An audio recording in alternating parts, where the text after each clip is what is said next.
Hello, Assalamualaikum students. Welcome back to my new video. So today we are going to solve question number 29 of journal from Betiwala Writers in board book.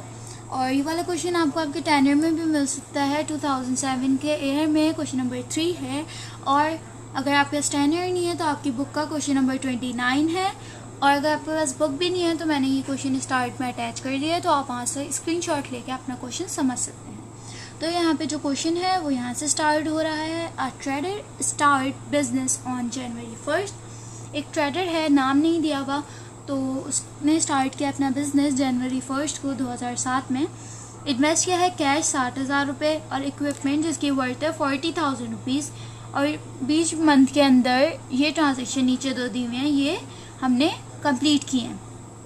तो इसकी जो first हमारी जो transaction है वो ये बनेगी, first entry ये बनेगी 1 जून 1 को जो है इसने इन्वेस्ट किया है कैश. तो फर्स्ट कैश जो है डेबिट करेंगे, इक्विपमेंट जो है क्रेडिट करेंगे. इक्विपमेंट भी डेबिट करेंगे क्योंकि इक्विपमेंट भी इसने इन्वेस्ट की हैं. और कैपिटल क्रेडिट कर देंगे, दोनों को प्लस करके कैपिटल क्रेडिट कर देंगे. और इसकी जो एंट्री बनेगी वो कैश 60,000 से बनेगा, इक्विपमेंट 40,000 से, और इन दोनों को प्लस करके जो अमाउंट आएगा उसको कैपिटल को लेस कर देंगे. 1 लाख रुपीज़ कैपिटल का क्रेडिट में डाल देंगे. और इसकी जो हम नरेशन देंगे वो ये देंगे, to record investment by the owner. अब जो हमारे पास नेक्स्ट ट्रांजेक्शन है वो डेट नहीं दी भी हमारे पास, तो यहाँ पे हम रोमन में 1 लिख देंगे क्योंकि यहाँ पे रोमन में 1 लिखा हुआ है. और इसकी जो फर्स्ट ट्रांजेक्शन है वो है purchase merchandise on credit ₹40,000 and paid cartage on it ₹2,000. Purchase किया है मर्चेंडाइज क्रेडिट के ऊपर और पेड क्या है कार्टेज का 2,000 रुपीज़ कैश में. मतलब कार्टेज की पेमेंट कर दी पर जो मर्चेंडाइज परचेज किए हैं उसकी पेमेंट नहीं करी, वो अभी क्रेडिट पे है. तो इसकी जो एंट्री बनेगी वो ये बनेगी. फर्स्ट आपके पास परचेजेस डेबिट हो जाएंगे क्योंकि परचेजेस आपके पास आ गए हैं, तो परचेजेस डेबिट कर देंगे. कार्टेज इनको डेबिट कर देंगे.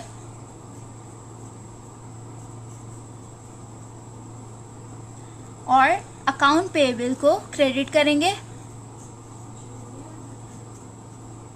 ये हमारी 2 एंट्री बन सकती थी पर हमने एक ही के अंदर बना ली एंट्री. अकाउंट पेएबल को डेबिट कर देंगे. फर्स्ट आप परचेज देखें, परचेजेस आपके पास आ गए हैं, आपने उधार पे लिए परचेजेस, तो अकाउंट पेएबल क्रेडिट हो जाएगा. और उसके बाद कार्टेजन जो है आपके पास डेबिट हो जाएगा. और आपके पास कैश आपने पे किया है तो कैश हमारे पास क्रेडिट हो जाएगा. अब अमाउंट्स लिखेंगे. परचेजेस हमने कितने की किए हैं, 40,000 रुपीज़ की, तो 40,000 को डेबिट कर देंगे. कार्टेजन को 2,000 से डेबिट करेंगे. देन अकाउंट पेएबल हमें कितने का करना है, वो है 40,000 का. और कैश जो हमने कितना पे करा है वो है 2,000 rupees.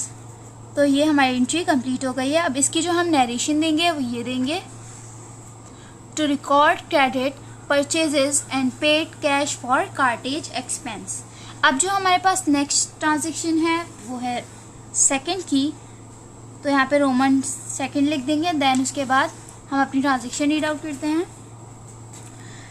Sold merchandise on credit ₹19,000 and for cash ₹10,000. Sold की है मर्चेंडाइज क्रेडिट के ऊपर 18,000 की और कैश के ऊपर 10,000 की. तो इसकी जो हम एंट्री बनाएंगे वो ये बनाएंगे कि अकाउंट रिसीवेबल सबसे पहले डेबिट करेंगे,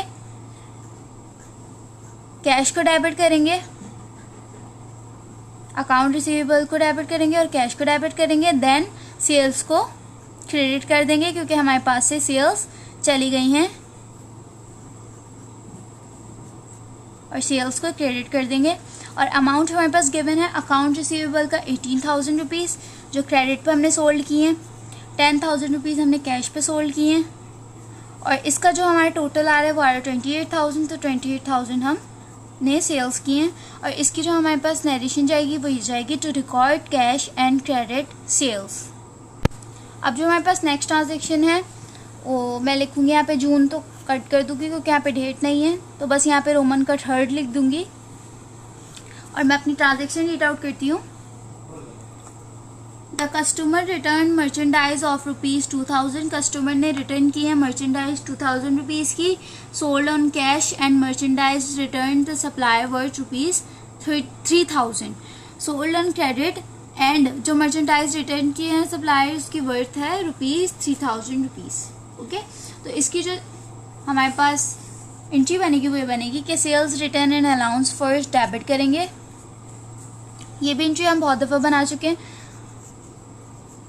सेल्स रिटर्न एंड अलाउंस को डेबिट कर देंगे और अकाउंट रिसीवेबल को जो है क्रेडिट कर देंगे, क्योंकि हमने जो सोल्ड की थी वो अकाउंट रिसीवेबल पे सोल्ड की थी पूरी मर्चेंडाइज, तो अकाउंट रिसीवेबल को क्रेडिट कर देंगे। और यहाँ पे जो अमाउंट है वो है ₹2000 का, तो ₹2000 से एंट्री क्रिएट होगी। और इसकी जो हम नरेशन देंगे वो ये देंगे टू रिकॉर्ड सेल्स रिटर्न। अब जो हमारे पास नेक्स्ट ट्रांजेक्शन है वो है यहाँ पे रोमन में 4 लिख देते हैं। देन उसके बाद हम अपनी ट्रांजेक्शन रीड आउट करते हैं कि ये ट्रांजेक्शन अभी हमारे पास कंप्लीट नहीं हुई है, तो यहाँ पे हम अगेन 3rd डालेंगे, क्योंकि आगे भी हमारे पास एक ट्रांजेक्शन पूरी मौजूद है। तो मैं उसको रीड आउट करती हूँ। अभी ये सिर्फ मैंने एक पार्ट जो है कंप्लीट किया है, तो अब जो नेक्स्ट पार्ट है वो है sold on credit and merchandise return the supplier worth ₹3000। हमने जो सप्लायर को मर्चेंडाइज रिटर्न किया उसकी वर्थ है ₹3000। तो इसकी एंट्री क्या बनेगी, तो ये बनेगी कि अकाउंट पेबल डेबिट हो जाएगा और purchase return and allowance credit हो जाएगा। ₹3000 से एंट्री क्रिएट होगी। ये 2 एंट्री थी जो एक ट्रांजैक्शन में दी हुई थी, तो इसको हमने अलग अलग करके बना ली, बट यहाँ पे 3A करके लिख देंगे और यहाँ पे 3B करके लिख देंगे। और इसकी जो हम नरेशन देंगे वो ये देंगे to record paid purchase return. अब जो हमारे पास नेक्स्ट ट्रांजैक्शन है वो है 4th की, रोमन में 4 लिखेंगे। देन अपनी ट्रांजैक्शन रीड आउट करते हैं। Paid cash to supplier ₹10,000 and cash collected from customer ₹15,000। ये भी हमारे पास 2 एंट्री हैं, एक के अंदर ट्रांजैक्शन में कवर किया हुआ है। पेड किया है कैश सप्लायर को 10,000 और कैश कलेक्ट किया है कस्टमर से 15,000। तो इसकी जो हम एंट्री बनाएंगे वो ये बनाएंगे। फर्स्ट जो है हमने अकाउंट पेबल को डेबिट करेंगे और कैश को क्रेडिट कर देंगे, क्योंकि हमने पे किया है। 10,000 रुपीज़ से एंट्री हमारी क्रिएट हो रही है। और इसकी जो हम नरेशन देंगे, फर्स्ट इसके नरेशन हम ये दे देंगे to record paid cash to supplier. अब जो हमारे पास नेक्स्ट इसका जो पार्ट है वो है 4B।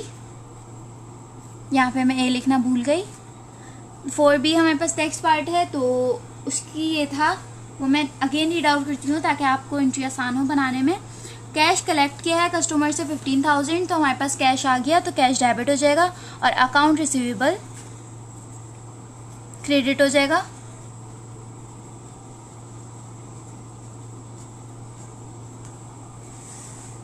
और अकाउंट रिसीवेबल डेबिट हो जाएगा। अमाउंट है यहाँ पे 1,000 रुपीज़, सॉरी 15,000 है आई गेस, या 15,000 रुपीज़ यहाँ पे अमाउंट है। और इसकी जो हम नरेशन देंगे वो ये देंगे to record cash receive from customer. अब जो हमारे पास नेक्स्ट एंट्री है वो है यहाँ पे रोमन में 5 लिखा हुआ है, तो यहाँ पे 5 लिख देंगे। देन मैं अपनी ट्रांजेक्शन रीड आउट करती हूँ। Cash paid to employees ₹6,000, cash pay किया है एम्प्लॉयज को 6,000 rupees and cash use by the property from ₹3,000। Cash किया है फर्स्ट एम्प्लॉय को 6,000 रुपीज़, उसके बाद यूज़ किया है प्रॉपराइटर्स में ₹3,000। तो इसकी सिंपल सी एंट्री बनेगी। प्रॉपराइटर्स मतलब अपने पर्सनल यूज़ के लिए उन्होंने यूज़ किया है, तो फर्स्ट यहाँ पे सैलरीज एक्सपेंस है तो उसको डेबिट कर देंगे। ड्राइंग करी है मतलब पर्सनल यूज़ के लिए निकाले हैं पैसे, तो यहाँ पे ड्राइंग को डेबिट कर देंगे और कैश को क्रेडिट कर देंगे। और अमाउंट हमें गिवन है तो अमाउंट लिख देंगे यहाँ पे 6,000, यहाँ पे 3,000 ड्राइंग की है और इनको प्लस करके 6 और 3 हमारे पास आ रहा है 9, तो यहाँ पे 9,000 रुपीज़ हमारे पास क्रेडिट हो जाएगा। और इसकी जो हम नरेशन देंगे वो ये देंगे, to record cash paid for salaries expense and drawing. तो मुझे उम्मीद है कि आप लोगों को ये क्वेश्चन समझ आया होगा, और जो कुछ समझ नहीं आया वो आप मुझे कमेंट बॉक्स में पूछ सकते हैं। और बाकी अपनी जो है डिफ़िकल्टीज़ क्लियर करने के लिए आप मेरी जाके ओल्ड वीडियोस देखें, मैंने सब कुछ क्लियर करा हुआ है। तो मिलते हैं फिर नेक्स्ट वीडियो के अंदर, जब तक के लिए अल्लाह हाफ़िज़। Please like share and subscribe my channel.